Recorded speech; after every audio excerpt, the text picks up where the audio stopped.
છવાઈ જાય, બીજી તરફ દીકરી આપણી સામે માયુસ થઈને બેઠી હોય કે પપ્પા મને ક્યારે ગાડી લઈ દેશે, અને એમ છતાં પણ આપણે જો ગાડી લઈ દઈએ તો આપણી એવી તેવડ નથી કે આપણે લાખ સવા લાખ રૂપિયાની ગાડી રોકડે લઈ શકીએ, એના પણ હપ્તા કરાવવા પડે કે નહીં?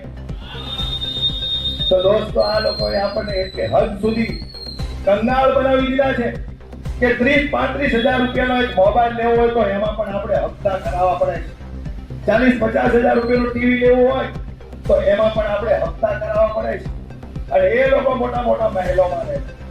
તો આ બધી વસ્તુ, આ બધી વાત સમજવી પડશે. દોસ્તો, હું તો તમને વિનંતી કરવા આવ્યો છું. હું પણ તમારી જેમ આમ નાગરિક સામાન્ય ઘરમાંથી આવું છું. મેં પણ આજ નંદુ જોશીની વાડીમાં ઓફિસમાં બેઠો છું. હીરાઓ ઘસ્યા છે. અમારી 7 પેઢીમાં કોઈ રાજકારણમાં નહોતું, પણ જ્યારે બેઠા બેઠા અમે આ વિચાર્યું કે આટલો ભ્રષ્ટાચાર થાય છે, નાના માણસો સાથે અન્યાય થાય છે, અને આ ભાજપના નેતાઓ રૂપિયા ખાઈને ખૂંટિયા જેવા થઈ ગયા છે.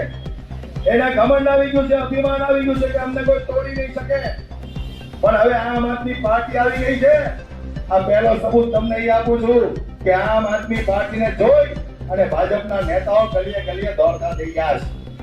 હર્ષભાઈ સંઘવી, આપણા ગુજરાતના ગૃહમંત્રી, દુકાનોમાં જાય, દુકાનોમાં પૂછે કામ ધંધો કેવો ચાલે છે, દુકાનવાળા કે સરસ ચાલે.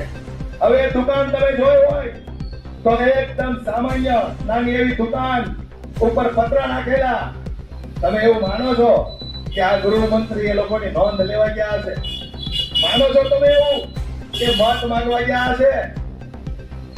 દોસ્તો, જ્યારે જ્યારે ચૂંટણી આવે ત્યારે આ લોકોને નાના માણસો યાદ આવે. માટે હું એક વિનંતી કરું છું કે આ વખતે 26 તારીખે રવિવારે તમારા દરેક કામને પડતા મૂકી અને સૌથી પહેલા વોટ દબાવવા જાઓ, અને એવા વોટ આપો આમ આદમી પાર્ટીને. 4 વોટ આપીને જંગી બહુમતીથી જીતાવો એવી આપ સૌ પાસે હું આશા રાખું છું, વિનંતી કરું છું. અને બીજી એક મારે વાત કરવી છે. આજે ખુલાસો કરો કે સોશિયલ મીડિયાની અંદર અમે વિડીયો મૂકીએ, પોસ્ટ મૂકીએ, ભાજપના ભ્રષ્ટાચારને ખુલ્લો પાડીએ તો ઘણા બધા એવા છે સમગ્ર ગુજરાતમાંથી અમને લોકોને બેફામ ગાળો આપે છે, પણ અમે લોકોની તકલીફ અને પીડા દૂર કરવા માટે બેફામ ગાળો ખાવા માટે પણ તૈયાર છીએ.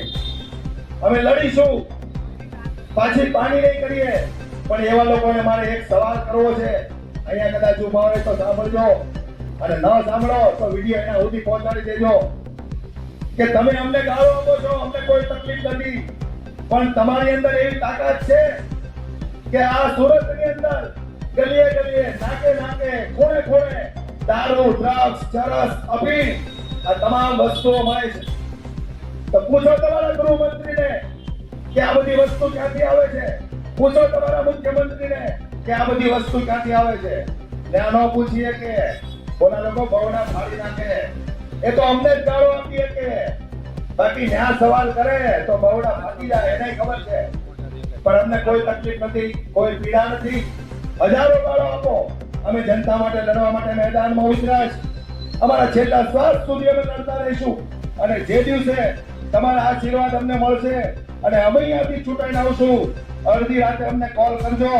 જો તમારી સમક્ષ અમે અડધી કલાકની અંદર હાજર ના થઈએ તો તમે જે 4 રસ્તા પર ઉભા રાખીને અમને ખાડા મારશો, અમે એ ખાડા ખાવા માટે તૈયાર છીએ દોસ્તો.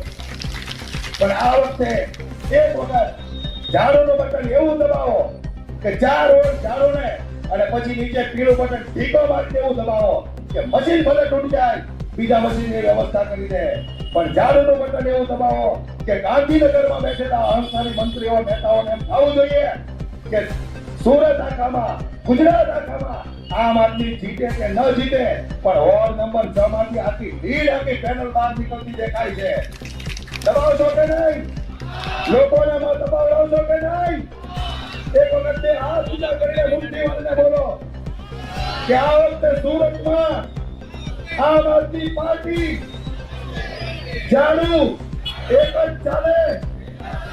આ વખતે સુરતની અંદર ભારતીય જનતા પાર્ટીને આપણી તાકાત બતાવી દેવાની છે. અમે તમારી પાસે દોસ્તો આ 10 દિવસ માંગીએ છીએ. તમે અમને 10 દિવસ આપો, 5 વર્ષ અમે તમારા માટે છીએ. તમારે જ્યાં અમને દોડાવો ત્યાં દોડાવી લેજો. જેટલો અમારે તમારે અમારી પાસે કામ કરાવો એટલા કામ કરાવી દેજો, અમે ક્યારે પાછી પાણી નહીં કરીએ તો. પણ એક આશા કરું છું, એક વિનંતી કરું છું કે આ વખતે 26 તારીખે રવિવારનો દિવસ છે, લોકોને કહેજો, સગાવાળાને 5-25 ફોન કરવા પડે તો કરજો, પણ બધાને એક વાત કરજો કે આ વખતે તો એક જ ચલાવવાનું છે, ઝાડુ ઝાડુ અને ઝાડુ. આપ સૌનો ખૂબ ખૂબ આભાર. જય હિન્દ, જય ભારત.